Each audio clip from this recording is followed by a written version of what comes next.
ইসলামী আলেমরা কিতাব থেকে নজির তুলে ধরে বলেন, যারা দ্বীনের কথা বলে ও একসাথে বসে শোনে তারা আল্লাহ ও রসূলের পথে আছে। না, মওতের মাধ্যমে যখন মানুষ দুনিয়ার দিকে চলে যায় তখন আল্লাহ তাআলার সাথে তার বিশেষ সম্পর্ক স্থাপন হয় করে। সুবহানাল্লাহ।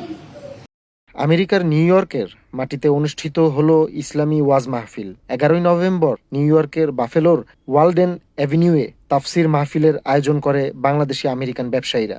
বাফেলো ট্রেড সেন্টারের ভেতরে এই মাহফিল অংশ নেন ধর্মপ্রাণ মুসল্লিরা। কয়েক সপ্তাহ ধরে বিভিন্ন মাধ্যমে তাফসির মাহফিল ঘিরে চলে প্রচারণা। বাদ মাগরিব থেকে এশার ওয়াক্ত পর্যন্ত চলে মাহফিল। তাতে কোরআন, হাদিস, পরকাল, নামাজ, ঈমান ও আমলের ওপর বয়ান করা হয়। মাহফিলে বয়ান করেন ঢাকার আলেম মুফতি মিজানুর রহমান। রাসূল করিম সাল্লাল্লাহু আলাইহি ওয়াসাল্লামের জন্ম হয়েছে কোথায়? কাবার পাশে। আল্লাহর ঘর কাবা শরীফের পাশে জন্ম হয়েছে।